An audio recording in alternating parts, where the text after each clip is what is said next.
इस वक्त दोस्तों पूरे झारखंड के अंदर में डेलिस्टिंग के नाम पर हाहाकार मची हुई है। जी हाँ दोस्तों, डेलिस्टिंग क्या है और किस तरीके के हाहाकार मची हुई है और लोग हंगामा काट रहे हैं, इसके बारे में मैं बात करने वाला हूँ। और विशेष तौर पर सूर्य सिंह बेसरा जो है, उनका क्या कुछ बयान है और वो एक तरीके से क्या कुछ ऐलान किए हैं महासंग्राम को लेकर के, जो है एज ए 25 जून को वो जाने वाले हैं और वहां पर जा करके क्या कुछ करेंगे, कहाँ जाने वाले हैं, सारा कुछ मैं आप लोगों को बताने वाला हूँ। इस वीडियो पर आप लोग बने रहें। तो मुख्तसर में आप लोगों को मैं बात बताना चाहूंगा, 2 मिनट आप लोग थोड़ा सा टाइम दे दीजिए, उसके बाद में उनका वीडियो जो है वो दिखाने वाला हूँ। सूर्य सिंह बेसरा का क्या कुछ कहना है। तो आप लोगों को पता होगा कि दिल्ली के अंदर में रेड फोर्ट जो एक किला है, वो किले के अंदर में एक सभा रखा गया था, यानी कि कार्यक्रम रखा गया था और वो कार्यक्रम था जनजाति सांस्कृतिक समागम। वो कार्यक्रम में उपस्थित देश के जो गृह मंत्री अमित शाह हैं, वो वहां पर पहुंचे हुए थे और वहां पर पहुंचने के बाद काफी ऐसे आदिवासी वहां पर मौजूद थे जो सरना धर्म कोड को लेकर के वो लोग मांग कर रहे हैं। काफी सारे ऐसे और भी मांगे हैं विशेष तौर पर, और इस तरीके के जो है वो आदिवासी लोग काफी सारे वहां पर पहुंचे हुए थे। उसी दरमियान आदिवासियों को वनवासी कह करके पुकारा गया, नाम उनको दिया गया, जिस बात को लेकर के काफी सारे आदिवासी समाज में आक्रोश हुए, आक्रोशित देखने को मिला। फिर जगह जगह पर धरना प्रदर्शन या फिर एक तरीके से कहा जाए तो पीसफुल अंदाज में प्रोटेस्ट करते नजर आए। अब यहाँ पर मैं आप लोगों को जो है उनका वीडियो दिखाने वाला हूँ, लेकिन उससे पहले आप ये भी बात जान लीजिए कि यहाँ पर हंगामा किस बात को लेकर के है। देखिए, डेलिस्टिंग को लेकर के है, मतलब कहा यह जा रहा है कि सबसे पहले जो आदिवासी हैं, वो कोई भी फॉर्म हो, उस फॉर्म में हिंदू शब्द का प्रयोग किया जाए, यानी कि खुद अपने आप को हिंदू कहा जाए, सनातनी हिंदू कहा जाए। तो ये इस बात को लेकर के उन लोगों में ये है कि हम लोग आदिवासी हैं तो हम लोग हिंदू क्यों लिखें, हम लोग हिंदू है ही नहीं, हम लोग आदिवासी हैं फिर हम लोग आदिवासी ही लिखेंगे। तो इस तरीके की चीजों को लेकर के लगातार देखा जा रहा है कि प्रतिक्रियाएं सामने आ रही है और लोग कहते नजर आ रहे हैं, बोलते नजर आ रहे हैं, ये चीजें चल रही है। अब यहाँ पर जो है वो उनका वीडियो मैं आप लोगों को दिखाने वाला हूँ। पहले आप इस वीडियो को देख लीजिए कि सूर्य सिंह बेसरा का क्या कुछ कहना है और तमाम जितने भी आदिवासी नेता हैं और वो कैसे नेता हैं, क्या कुछ है, उनको किस तरीके से चेतावनी देते नजर आए हैं।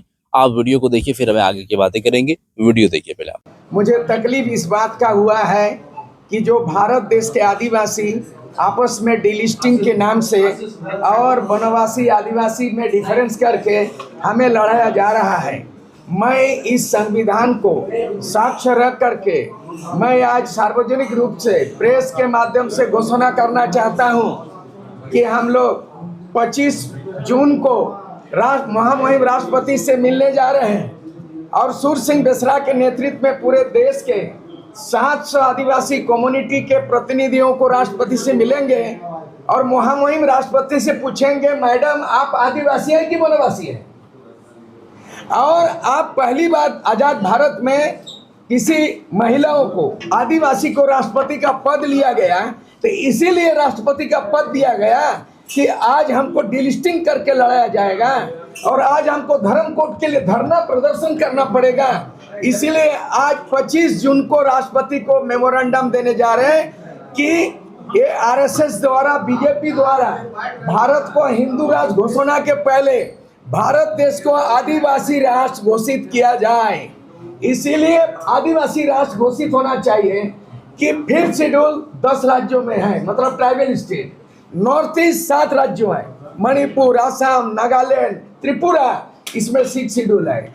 5th शेड्यूल 6 शेड्यूल संविधान में है और कुल मिला के दिया जाए कि टोटल 28 राज्यों में से बहुमत का राज आदिवासी आज भी राज करता है। चाहे 5th शेड्यूल में 10 राज्य जहाँ पेशा कानून लागू होना है और 6 शेड्यूल नॉर्थ ईस्ट, और भारत का राष्ट्रपति सूर्य सिंह बेसरा के आह्वान करता है भारत के 700 आदिवासी समुदाय और 28 राज्यों के आदिवासी 25 जून को दिल्ली चलो कार्यक्रम होगा और मेमोरेंडम दिया जाएगा, मैडम आप लास्ट एंड फास्ट हैं, आदिवासी पहली बार और अंतिम बार राष्ट्रपति आप हैं। इसलिए अगर सूर्य सिंह बेसरा आदिवासी हैं तो महामहिम द्रौपदी मुर्मू भी संथाल समाज आपकी मातृभाषा संताली है, 8 शेड्यूल हुआ है लेकिन लागू नहीं है, और आपका औलचिकी है लेकिन लागू नहीं है। झारखंड में आदिवासी मुख्यमंत्री, बदहाल है आदिवासी। उड़ीसा में बीजेपी सरकार, आदिवासी मुख्यमंत्री लेकिन बदहाल है। और छत्तीसगढ़ में आदिवासी मुख्यमंत्री माओवादी में मारा जा रहा है। ये संविधान क्यों बनाया? देश आजाद होने के पहले हम आदिवासी थे, संविधान बनने के पहले हमारा विधि विधान था।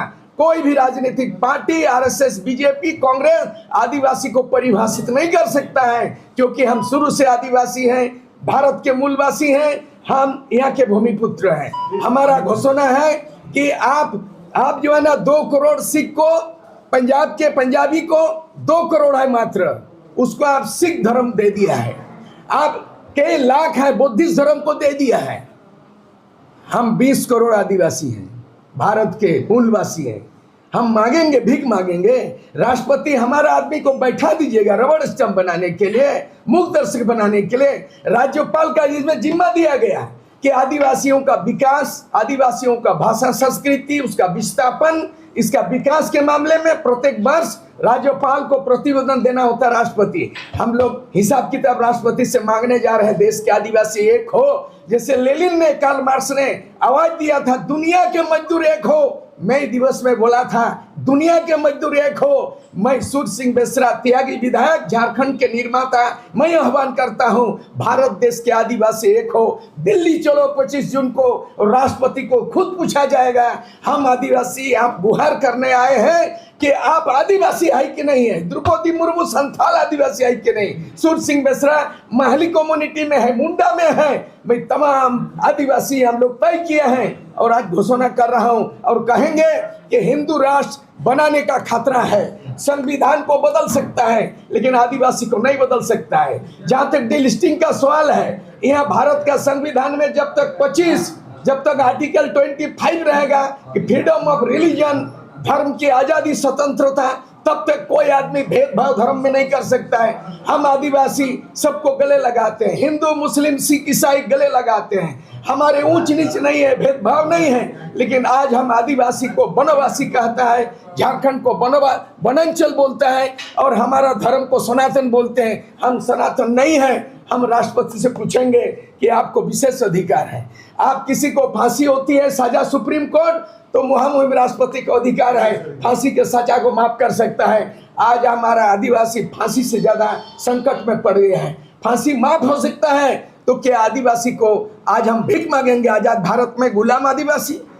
बस यही है घोषणा। उसके बाद आपके जो भी सवाल जवाब तो क्या मांग करेंगे आप वहां जाकर? राष्ट्रपति इस संविधान का वही है मूल, जल अध्यक्ष, जल सेना, वायु सेना, थल सेना अध्यक्ष नहीं है, आदिवासी का संरक्षक है राष्ट्रपति। और हम लोग उम्मीद किया था कि भारत देश का 15वां जो राष्ट्रपति बनेंगे तो निश्चित रूप में आदिवासी आज रोना नहीं रोएंगे, धरना प्रदर्शन नहीं करेंगे, लाठी डंडा नहीं होगा, माओवादी घोषित करके उनको एक इनकाउंटर करके मारा जाएगा। अब ऐसा नहीं है। हमको लगता है हम दुनिया की आबादी बढ़ रही है दिन प्रतिदिन, लेकिन आदिवासी निरंतर घट रही है। अगर डीलिस्टिंग की बात हो रही है, अगर परिसीमन लागू हो गया, डिलिमिटेशन लागू हो गया, तो झारखंड के जो टोटल 81 में से 28 सीट है, 7 को सीट हम खत्म हो रहा है। यहाँ पर 14 लोकसभा है, 1 रिजर्व सीट आदिवासी लोकसभा। ये न्याय है क्या? आप क्या कानून बनाते हैं आदिवासी के लिए? सबकी पॉपुलेशन बढ़ गया है, आदिवासी क्यों घटा? विस्थापन हुआ, मर गया आदिवासी क्या?